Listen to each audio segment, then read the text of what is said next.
Je voudrais vous dire bonjour, cher peuple de Dieu. Que le Seigneur nous bénisse ce matin. Je voudrais saluer notre doyen, notre papa, que Dieu nous bénisse également. C'est une immense joie pour moi de revenir à la maison, j'allais dire, après quelques mois. Donc, je comprenais que je ne peux goûter mon plaisir. Alléluia. Nous saluons les collaborateurs, tous ceux qui sont responsables du département. Peuple de Dieu, est-ce que vous pouvez vous acclamer vos noms? Que le nom du Seigneur soit béni. Notre thème de l'année, c'est l'heure à sonner maintenant pour bâtir la maison du Alléluia. Alors, le sous-thème que j'aimerais vous proposer est celui-ci. L'offrande que Dieu veut pour bâtir sa maison. On peut le reprendre ensemble. L'offrande que Dieu veut pour bâtir sa maison. Alléluia. Bien-aimés frères et sœurs, voyez, Dieu dans la réalisation de certains de ses projets, ce n'est pas tous les projets, mais pour réaliser certains de ces projets, Dieu fait grâce à l'homme en demandant son implication. L'implication soit de sa personne, mais aussi l'implication de ses biens matériels. Alléluia. Alors, cette implication, bien-aimée, parfois, comme je l'ai dit, peut transcender le don de son être, c'est-à-dire que l'être humain, son corps, son âme et son esprit, pour toucher à celui de ses biens, de ses dons matériels. Alors, si la réponse de l'homme s'avère manifeste souvent, force est de constater que, bien aimé, cette réponse souffre de la plupart du temps de plusieurs manquements. Je veux dire quoi? Quand Dieu nous sollicite pour que nous puissions donner nos biens, souvent nous le faisons, mais pas toujours de la bonne des manières. Et c'est ce qui fait que souvent, certains frères, ils sont contrariés après avoir donné leur offrande. Pour dire, moi je dois pas dire, je fais mon offrande afin de offrande liée aux différentes tribus, on le fait. Mais pourquoi, malgré ma fidélité, ma vie financière ne connaît pas vraiment une élévation, un changement? Chers bien-aimés, ce n'est pas à Dieu la faute, mais c'est à nous. Parce que on n'offre pas comme ça à Dieu. L'offrande qu'on fait à Dieu se fait dans les règles de l'art. De la même manière que on ne peut pas prier n'importe comment et puis s'attendre à un exaucement. On ne peut pas aussi faire une offrande n'importe comment et s'attendre à un résultat. L'offrande à Dieu obéit à des règles. Et ce matin, j'aimerais te dire que Dieu fait une offrande, mais pas n'importe quelle offrande. Cette offrande a des critères bien définis. Alléluia. Alors, le problème est celui-ci. Comment se présente donc, bien-aimé, cette offrande que Dieu veut? Comment se présente cette offrande que Dieu veut? Nous allons fournir un ensemble de cas assez caractéristiques de cette offrande que Dieu veut pour bâtir sa maison. Pour le découvrir, j'aimerais vous amener dans le livre d'Exode. Exode chapitre 35, nous allons lire des portions ça et là, parce que c'est un peu long, donc, compte tenu du temps, nous n'allons pas tout lire. Mais nous prenons Exode 35 à partir du verset 4.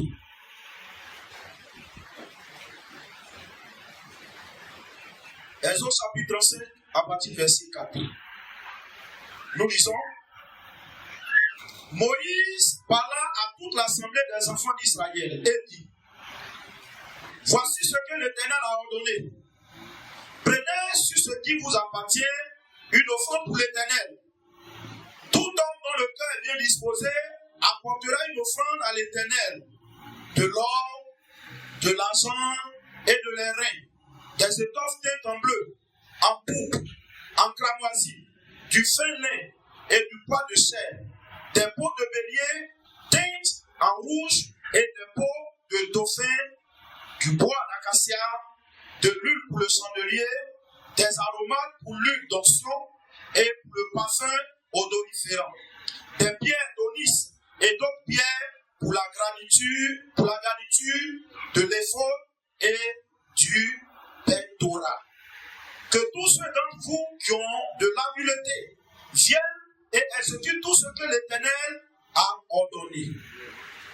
Nous sautons cette partie et nous allons un peu devant.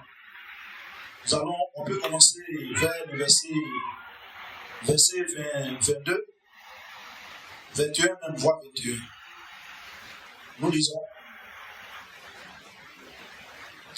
Tous ceux qui furent entraînés par le cœur et animés de bonne volonté vinrent et apportèrent une offrande à l'Éternel pour l'œuvre de la tente d'assignation, pour tout son service et pour les vêtements sacrés. Les hommes vinrent aussi bien que les femmes. Tous ceux dont le cœur était disposé apportaient des boucles, des anneaux, des balles, des bracelets, toutes sortes d'objets d'or. Chacun présenta l'offrande d'or qu'il avait consacrée à l'Éternel. Nous sautons encore cette partie et nous allons au chapitre 36. Au chapitre 36. Nous allons lire les versets 1 et 2. Bezaleel, Oholiab et tous les hommes habiles, en qui l'Éternel avait mis la sagesse et de l'intelligence pour savoir et faire exécuter les ouvrages destinés au service du sanctuaire selon tout ce que l'Éternel avait ordonné. Moïse appela Bezaleel, Oholiab et tous les hommes habiles dans l'esprit desquels l'Éternel avait mis de l'intelligence, tous ceux dont le cœur était disposé à s'appliquer à l'œuvre pour les exécuter. Alléluia.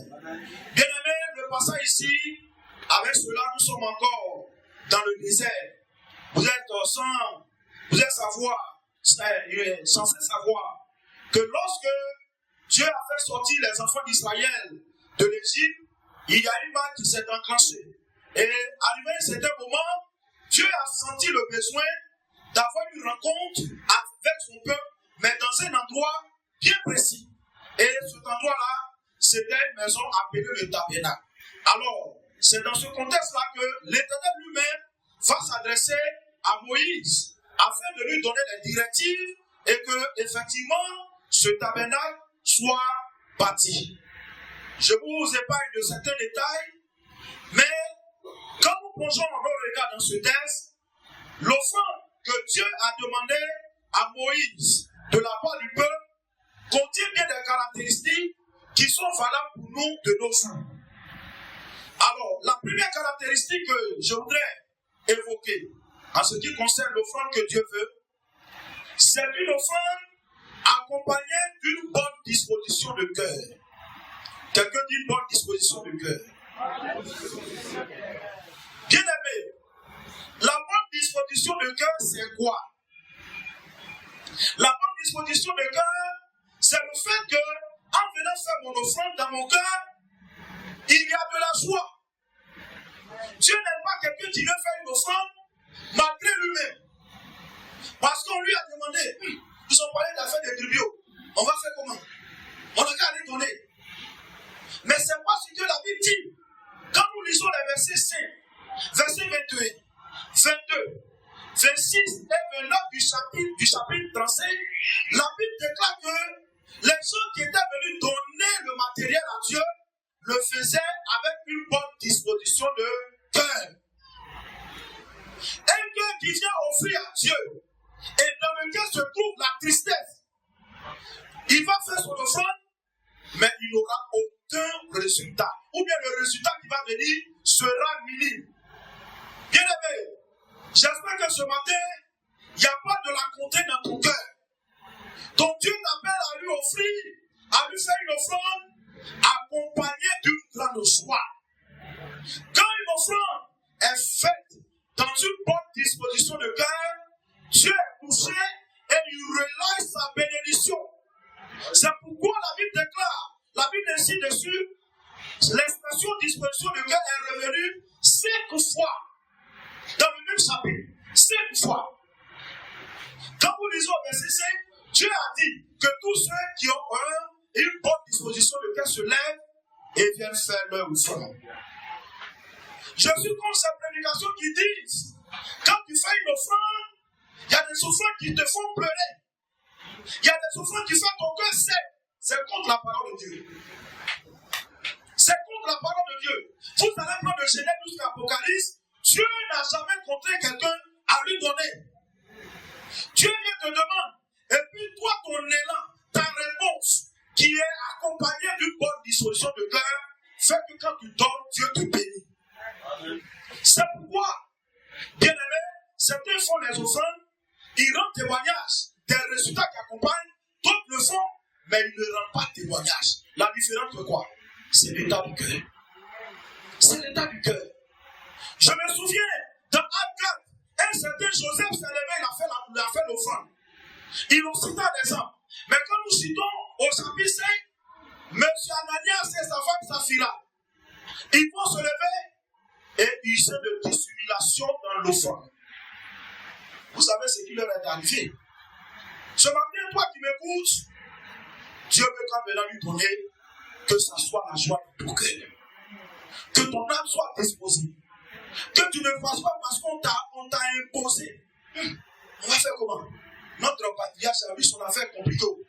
Mon frère, si tu as rien donné, quel problème? Si tu as donné pour aller donner là, il va dire, c'est fini. Et puis tu es là dans ton cœur, j'ai fait une fois. Dis à quelqu'un, c'est pas la bonne chose. Dieu aime, il n'y a pas de regret. Quand j'ai donné, j'ai donné. C'est pour Dieu. Je ne dois pas regretter. Il y a plein qui donnent, mais qui regrettent. Vous voyez? Et il y a certains, quand ils viennent donner, ils réagissent de façon émotionnelle. Ils ne réagissent pas par conviction. L'enfant de Dieu qui est convaincu et qui vient donner là, il ne murmure pas après. Il ne regrette pas d'avoir donné aussi grand et très grand objet à Dieu. Mais dans son cœur, dans son âme, il ressent une joie. Même s'il va à la maison, il voit qu'il n'a rien à manger. Mais du fait qu'il a donné à Dieu pour la construction de sa maison, c'est la joie. J'aimerais que tu comprennes et que cette mentalité qui t'amène à chaque fois à murmurer, à regretter, quand tu fais une offrande, que cette mentalité chute au nom de Jésus. Amen. Car la Bible déclare dans 2 Corinthiens 9, verset 5, que chacun donne comme il a résolu en son cœur, sans tristesse ni contrainte. Car Dieu aime celui qui donne avec joie. Avec joie. C'est quel offrande on vient faire? Visage inséré. Tout le monde danse. Mais toi, ta mine insérée, on dirait un nœud de travail. Ça veut dire que ce que toi-même tu viens donner là, tu n'as pas résolu ça de façon volontaire. Bien aimé, j'insiste sur cette question. Elle est très, très, très importante. La deuxième caractéristique de l'offrande que Dieu veut pour bâtir sa maison, au regard de notre texte, c'est une offrande continuelle et abondante. Quelqu'un dit une offrande continuelle et abondante. Voyez, la vie chrétienne est comme un match de football. Il y a certains qui ne sont pas endurants. Quand on commence, ils sont chauds au début. Mais après, moment topé, il n'y a plus carburant. Carburant est fini. Alléluia. Carburant est fini. Les frères ont dit, on veut bâtir la maison de l'Éternel. C'est une maison imposante. Et en tant que tel, nous serons toujours sollicités pour faire des offrandes. Alléluia. Plongeons nos regards verset 3 et du verset 3 à 7 du chapitre 6. Quand Moïse a lancé l'appel, regardez ce qui va se passer. Nous lisons, il dit, il prie devant Moïse, il prie devant Moïse toutes les offrandes. Il s'agit de ce que Moïse a nommé pour superviser les offrandes. Les offrandes qu'avaient apportées les enfants d'Israël pour faire les ouvrages destinés au service du sanctuaire. Soulignez l'expression qui suit. Chaque matin, il a écrit quoi? Chaque matin, on apportait encore à Moïse des offrandes volontaires. Alors, tous les hommes habiles, occupés à tous les travaux du sanctuaire, quittaient chacun son ouvrage, l'ouvrage qu'il faisait, et vint dire à Moïse, le peuple apporte beaucoup plus qu'il ne faut pour exécuter les ouvrages que l'Éternel a ordonné de faire. Moïse fut publié dans le camp que personne, homme ou femme, ne s'occupe pas des offrandes, plus d'offrandes pour le sanctuaire. Ce qui m'a frappé sur, on empêcha ainsi le peuple d'en apporter.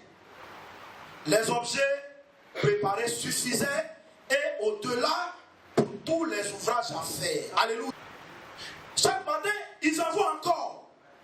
Et arrivé à un certain moment, c'était des offrandes abondantes. Bien aimé, on veut construire un temple de 3000 places. Mais c'est un travail de longue haleine. Et en tant que tel, nous serons toujours appelés à toujours faire les offrandes. Si tu comprends ce message, le Seigneur est en train de te demander de t'inscrire dans une perspective d'une offrande continuelle. Tu n'as pas dit, bon, on a fini ce mois-là, c'est fini. Est-ce qu'on ne peut pas respirer un peu? Quand un peuple est mature, c'est lui-même qui se lève pour dire, Seigneur, tout le temps je vais te donner. Arrivé à la maison, réviser le passage, le peuple même envoie. Chaque matin, ils sont là, les objets arrivent. Ce matin, je suis en train d'encourager quelqu'un à donner toujours, à ne pas te relâcher, à non seulement donner toujours, mais à donner abondamment. Amen. De la même manière que le chrétien ne peut se passer de la prière, de la méditation, il ne peut aussi se passer de l'offrande. Est-ce qu'on est ensemble? Amen. Dieu met une offrande, mais une offrande continuelle et abondante. Le peuple a donné. Le peuple a donné. Moïse dit, pardonnez, arrêtez. Et je prie ici, les enfants de Bethel se lèvent, qui donnent, et que les biens surabondants, le pasteur dit, ça suffit. Alléluia. Ça peut terminer les travaux. Alléluia. Il ne faut pas faire un peu, dit bon, ça va. C'est un temps de combien de places? 3000 places. C'est une œuvre gigantesque. Que Dieu nous bénisse. Dans 2 Corinthiens 9, verset 6, le Seigneur nous convainc de la notion de l'abondance en tant que critère dans l'offrande que lui apportons. Il dit ceci. Paul dit ceci. Celui qui sème peut, moissonnera. On va répéter ensemble. Celui qui sème peu, moissonnera. Et celui qui sème abondamment, moissonnera abondamment. Il faut apprendre à s'aimer abondamment.